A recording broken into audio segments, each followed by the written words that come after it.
Gulf యుద్ధం వ్యవసాయ రంగాన్ని తీవ్ర సంక్షోభంలో నెట్టింది.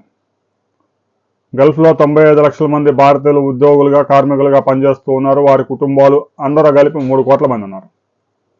వారే కాకుండా దుబాయ్ దేశాల్లో ఉండే ప్రజలు భారత ఆహారాన్ని బాగా ఇష్టపడతారు. అందుకే భారతదేశం నుంచి చికెను, ఎగ్స్, మటను, కూరగాయలు, ఫ్రూట్స్ పెద్ద ఎత్తున ఎగుమతి అవుతూ ఉంటాయి. అవన్నీ నిలిచిపోయాయి. దీంతో వ్యవసాయ రంగం అంటే రైతులు పండించే పంటల ధరలన్నీ దారుణంగా పతనం అవుతా ఉన్నాయి. ఈ పతనం ఇంకా కొనసాగే అవకాశం ఉంది. తాజాగా పౌల్ట్రీ రంగం తీవ్ర సంక్షోభంలోకి జారిపోతా ఉంది. నెల రోజుల కిందట ఒక కోడిగుడ్డు 10 రూపాయలకి మార్కెట్లో అమ్మిన కోడిగుడ్డు నేడు రిటైల్ మార్కెట్లో వినియోగదారుడికి 3 రూపాయలకే ఇస్తా ఉన్నారు. రాబోయే వారం రోజులు ఇదే పరిస్థితి కొనసాగితే కోడిగుడ్డు ధర రూపాయికి పతనం కాబోతా ఉంది. కోడిగుడ్లు కోల్డ్ స్టోరేజ్లో పెట్టినా కూడా ఎక్కువ రోజులు స్టాక్ చేయడం సాధ్యం కాదు. మహా అయితే ఒక నెల 40 రోజులు మాత్రమే కోల్డ్ స్టోరేజ్లో కూడా అవి నిల్వ ఉంటాయి.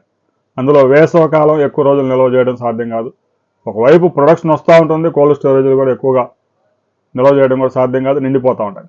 ప్రస్తుతం 3 రూపాయలకి రిలీజ్ చేస్తూ ఉన్నారు. హోటల్స్ బంద్ అయిపోయినాయి.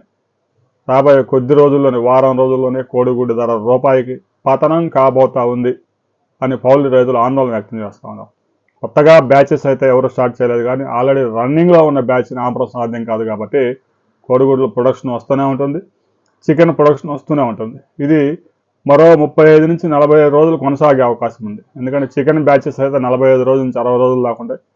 ఇక ఎగ్స్ అయితే అవి 6 నెలల నుంచి సంవత్సరం నుంచి సంవత్సరం వరకు కూడా ఒకటే బ్యాచ్ ఉంటుంది. కాబట్టి దాని ప్రొడక్షన్ ఇప్పట్లో ఆపడం సాధ్యం కాదు. రాబోయే కొద్ది రోజుల్లో యుద్ధం ఆగకపోతే పౌల్ట్రీ రంగం తీవ్రమైన నష్టాన్ని ఎదుర్కొనే ప్రమాదం ఉంది. ఇప్పటికే క్రైసిస్లో ఉంది.